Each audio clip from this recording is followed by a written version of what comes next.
take a few minutes and just put your hand on your heart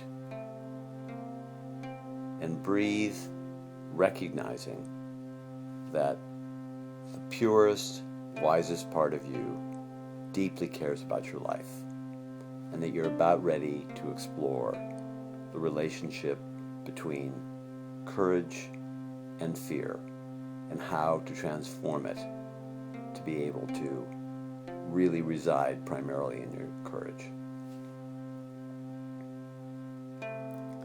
Let yourself imagine a time or times when you most feel fear, times that have a tendency to reoccur in your life because they have so much meaning.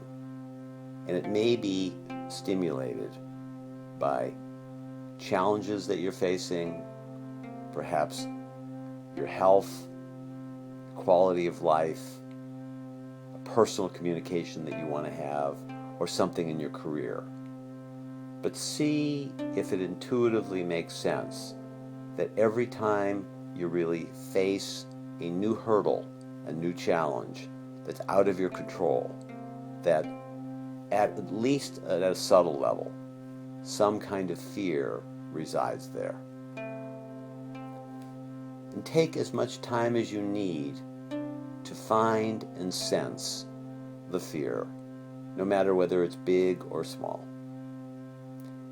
And see if you can identify what it is that you're afraid of. And as you get in touch with how it feels in your body, look for a sincere inner voice that cares for you. Now, this sincere inner voice that cares for you while you're in this state of fear, for most of us, takes a long time to develop. So don't be discouraged if it's a hard voice to find. But it's a voice that frequently would send a message like, I accept you as you are. It's perfectly okay, or it's okay for you to be afraid, especially when you're pursuing this challenge.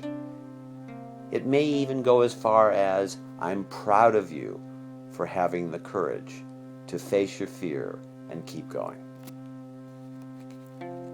And be contented with making contact, any kind of contact, with this inner caring, even if it just starts off as an intellectual voice. If you can't find this caring, see if you can be appreciative that you're even looking for it. Listen for some kind of positive response in your words, such as, it's truly okay that I'm afraid. I can still take care of myself. It might sound like a prayer when you say, I'm asking for courage and tenderness while I'm afraid. Just plant this seed that whenever you are afraid, you are asking for this courage and tenderness to occur.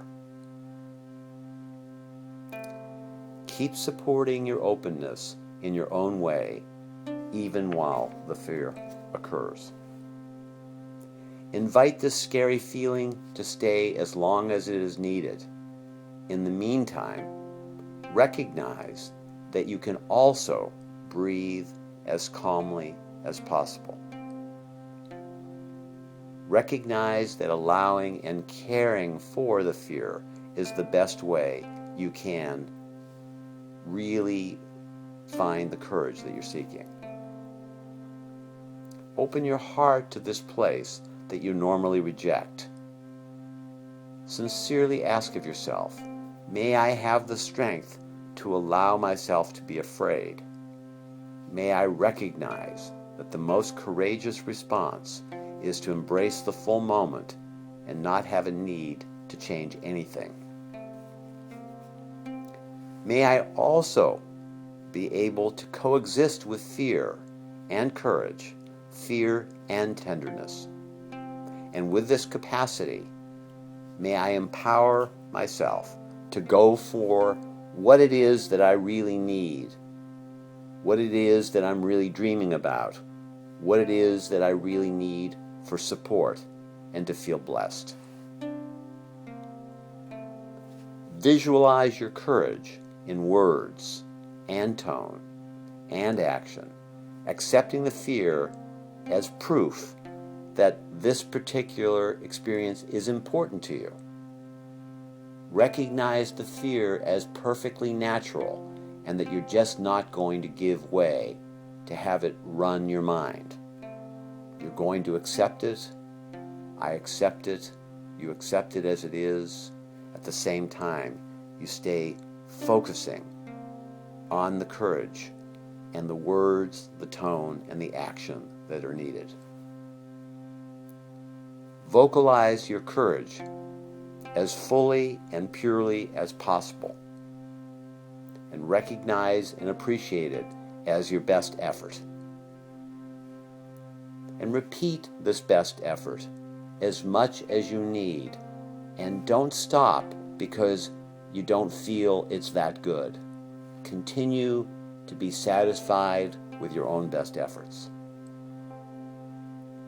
Enjoy developing your true courage as you allow the fear to be there at one level, but knowing full well that you are the one that is capable of manifesting your courage no matter how afraid you are, and that you are learning each time you look at this reality that I can be afraid and I'm still fully capable of dedicating myself to the courage that I seek in my thoughts and my actions and my words.